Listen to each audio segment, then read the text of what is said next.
My name is Emily.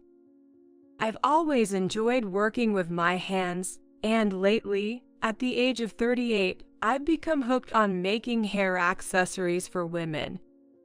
Since I don't wear them myself, my house is overflowing with these creations, so I've started selling them on a flea market app. It's a fun activity that blends hobbies with some practical benefits. Now, I'd like to share an experience from about 10 years ago. When I was 26, I married my husband, Dave, who was the same age. The first 2 years of marriage were relatively peaceful, I think. But after the second year, things started to get a bit complicated, especially with my mill, Samantha. Ever since our engagement, she had been expressing her excitement about having grandchildren. Having lost her husband early, she seemed to have overcome her loneliness by looking forward to grandchildren. Evident even during our wedding ceremony, she would say things like, "One day, you'll have a grandchild leaving home like this. Prepare yourselves for those feelings." And even some rather indelicate remarks like, "Make sure to work hard at it once you're settled in marriage." I understood her feelings, and even though it was slightly uncomfortable, I managed to laugh it off with a "You're a bit early." However, her recent behavior is noticeably different. The first sign was a phone call. Of course, the caller was Samantha, which was unusual in itself. We live in separate households after all. We've always maintained a reasonable distance from my in-laws, interacting mainly during Thanksgiving and Christmas, and occasionally when necessary. Hey Emily, do you know about coral? Coral, like from the sea? Yes, I'm aware of it, I replied, puzzled by such an out-of-the-blue question. Even if she had asked about samba, I would still wonder what she wanted. Coral is said to be a stone of childbirth. You know, I just saw it on a TV shopping channel. How about buying some? No, thanks. I don't really wear jewelry other than my wedding ring, especially since I'm a stay-at-home wife. I had no intention of buying coral from a TV shopping channel, nor did I have a particular interest in it. Her sudden suggestion baffled me. What a pity. It's supposed to be great for fertility. It took me a moment to realize that she was seriously suggesting coral for the sake of having grandchildren. If she was serious, that's a rather roundabout way of addressing fertility. She then spent an hour talking about the experiences of motherhood before finally ending the call. It was exhausting to think this was all driven by her desire for grandchildren. Maybe I should search online stores for a doll that looks like a grandchild. I was pondering such a silly idea while browsing online stores, thinking how tiresome it would be if she kept talking like this. A week later, Samantha visited our house. Samantha, knowing that Dave was off work, was overly delighted. Just look at this. Names like Madison and Ethan are popular these days. She showed me a happy baby naming dictionary, sending chills down my spine. We haven't even conceived yet. Was she trying to name an imaginary baby? I almost blurted this out but swallowed my words. But you know, I saw this name online, written as Maple but pronounced Mayporu. Combined with our last name, Morrison, it's the best. Very auspicious. Wouldn't naming a child Maple be a nightmare in a hospital waiting room, regardless of good fortune? It seems my mother-in-law overthought naming the imaginary baby, ending up with a name that's both too old-fashioned and peculiar, trying to incorporate modern trends. If this is the case with an imaginary baby, a real baby might lead her to say something like, "A shining life, the center of everyone's attention. Pikachu." I felt a chill again, worrying about the future of this nearly named Maple. Starting today, Emily, you should drink this.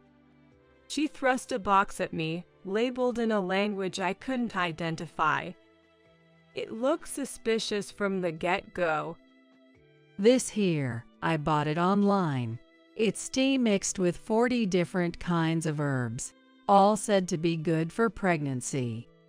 That explained it. The box, even unopened, was giving off a strange smell, sour and bitter. I hadn't tasted it, but I had a feeling that drinking it might cost me my sense of taste in exchange for a pregnancy. I glanced at Dave for help, but he didn't catch on and just said, "You got this, Emily. You got this, Emily," as if I can reproduce asexually. I'm not a parthenogenetic creature.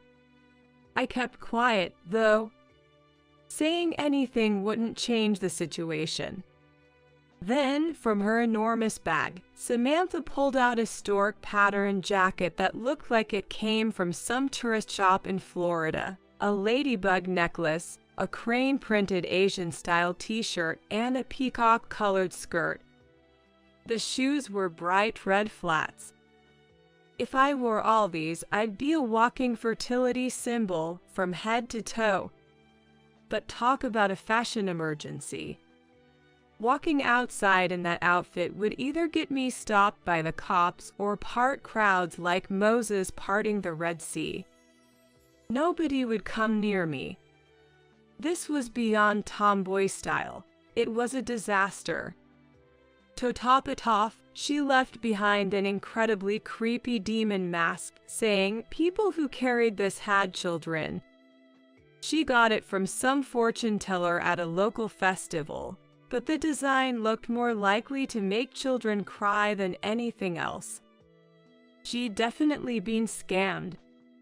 After she left, I was just dumbfounded, staring at all these ridiculous gifts. Then, half a month later, I caught a nasty cold, the first in years. A fool seldom catches a cold, they say, and I don't usually get sick. But I guess everything happening lately wore me out. As I was coughing, I looked at the fertility mask Dave had displayed. It was unsettling, staring right back at me. It felt like it was sucking the life out of me. Just then, the doorbell rang, echoing like a death knell. It was a weekday, an odd time for visitors. I wasn't expecting any packages. And I'm not part of any community group, so it had to be someone I knew. Feeling a chill, possibly from the fever or the mask's creepiness, I checked the intercom and saw Samantha on the screen.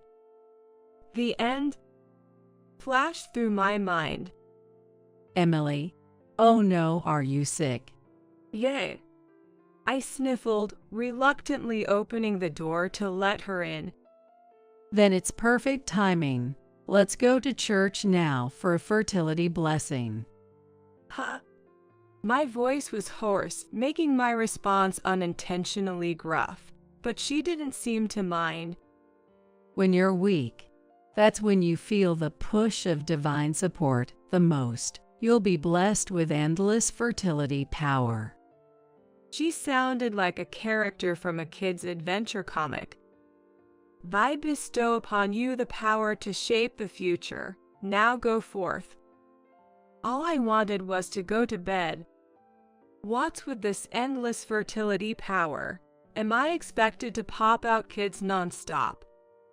I'm really not feeling well, and I wouldn't want to get you sick, so maybe we should just.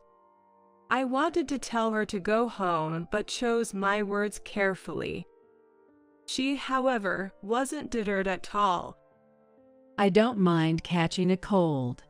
If it means getting a grandchild, it's worth it. It seemed she was willing to risk her health, even her life, for the sake of grandchildren. Well, that's something. In her mind, she might not live to see her grandchild at this rate. No, but... Let's go. And dragged me, still in my pajamas, to a taxi she had waiting. Going to church in pajamas seems like mocking God. If it were me, I'd take away all their power. Suddenly, I couldn't muster the strength to resist, and there I was, off to a fertility prayer in the dead of winter. Predictably, my fever spiked when we got back home. Dave came home just in time, so I explained the situation and said, "I'm not up for eating. Sorry, but you'll have to make your own dinner." What? I come home tired, and this is what I get. "I'm tired too, thanks to your mom," I replied bluntly, too exhausted to sugarcoat my words. I just let it all out. "Well, I guess I have no choice." No choice? What's that supposed to mean? And that sound, it's annoying. I was too sick and frustrated to argue further. Speaking was a struggle, what with all the coughing. I couldn't deal with him anymore. The fever subsided eventually, but the cough lingered, leading to a diagnosis of borderline pneumonia. I'm sure that fertility blessing was to blame, and I focused on getting treatment to relieve myself of this ordeal. Thankfully, about a month later, I was almost back to my usual self, although not fully recovered. I thought I could finally return to normal life. But then Samantha showed up again. Darn it, Dave carelessly let her in. Our home's security might as well be non-existent with him opening the door so casually. It's enough to make me cry. As soon as she stepped into the living room, she looked at me and asked, "So, did my cute grandchild come into being?" "Yay, right." In her eyes, I must be like some incredible being capable of asexual reproduction. Unaffected by pneumonia or anything else, just popping out babies left and right. And thanks to the fertility power she talked about. But of course, that's not how it works. I'm sorry to say, but I've been too unwell to even think about trying for a baby, and it hasn't been that long since then. Biologically speaking, it's pretty unlikely. Oh dear, that attitude. I've always thought you weren't keen enough on having children. You need to be more enthusiastic. If she pressured me anymore, my enthusiasm would only fade further. But I didn't say that. I've been waiting for a grandchild for so long. If this keeps up, I might not be around to see it. Maybe you're infertile. If that's the case, get a divorce right away. I'll find a new daughter-in-law to give me Maple. Maple, it's already decided. I was taken aback, but this seemed like an opportunity. Okay, let's get a divorce. What? Dave looked shocked. Great, I'm glad I brought a divorce paper. Hurry up and sign it. All right. "No, wait, Emily, Mom." It was a strange situation. I was readily agreeing to a divorce, Samantha was pushing for it, and Dave was panicking. When Samantha and I simultaneously asked Dave if he had any objections, he fell silent. And just like that, we were heading for a divorce. Honestly, I'd been feeling fed up with Dave not taking my side, and since the cold incident, I'd been considering divorce anyway. 3 years later, while walking down the street, I heard someone shout, "Ah!" I turned to see Dave and Samantha standing there. Emily, what's this all about? Samantha was pointing at something, and I followed her gaze, realizing what she meant. "I'm pregnant," After our divorce, when I told people about it, an old coworker, Jack from my previous job, asked me out for a meal. I met up with him again just to clear my head, without much thought. But he confessed that he had always liked me but couldn't say anything because we were colleagues, and then I got married. At first, I was reluctant about romance, but gradually I thought, let's think positively about this, and we started dating. Then, it all happened quickly. I've liked you for a long time. Will you marry me? And just like that, we got married at an astonishing speed, followed by a speedy pregnancy. On that day, I was walking with Jack's mother, my current mill, Olivia. Who are these people? She asked. Oh, that's my former husband, Dave, and mill, Samantha, I replied. She nodded understandingly, then looked at them with a certain expression. How can this be? Weren't you infertile, Emily? Samantha stammered. Dave looked pale beside her. Well, who knows? Maybe all those lucky charms you gave me worked with the right person, in the right family. Is this the power of fertility? I smiled slyly as I said that. No way, that's impossible. We couldn't have a child, no matter what we did back then. Or you doing something to prevent it. Or you deceiving us. No, that's not it. But, well, now I'm pregnant and incredibly happy. Maybe back then, various stresses made it difficult for me to conceive.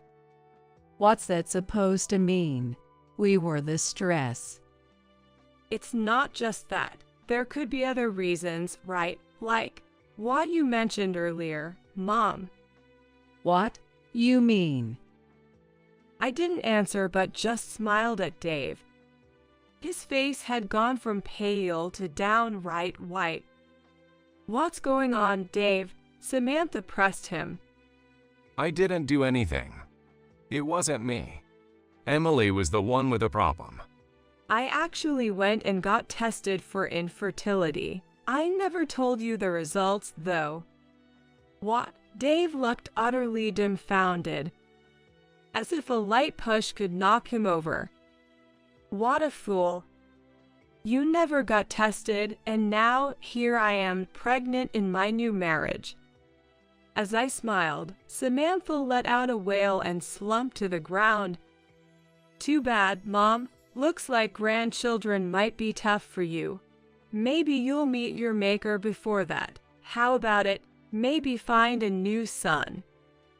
I threw back at her the same things she used to say to me. You were the one with the fertility issue, she accused. Dave kept repeating, it's not me. I'm not infertile. Dave, remember when you had MIMS before we got married? You know that MIMS in adult men can lead to other complications, including infertility, right? Actually, after that, you did have some issues, didn't you? You should have gotten properly checked out at a good clinic to see if you were infertile. After a moment of stunned silence, Samantha screamed, it was you all along. Give me back my grandchild, Maple. But Maple never existed in the first place. Over 3 years, this imaginary baby had apparently become very real in her mind.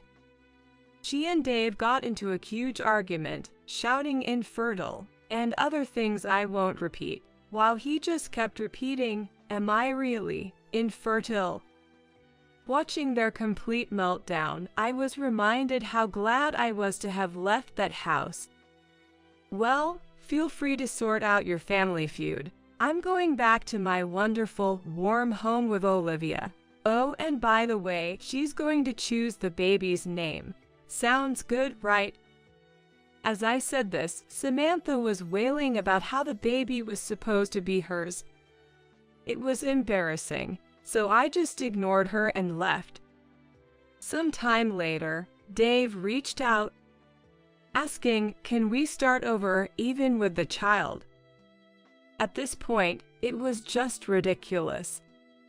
Eventually, he was tested and found to be infertile. I knew it all along.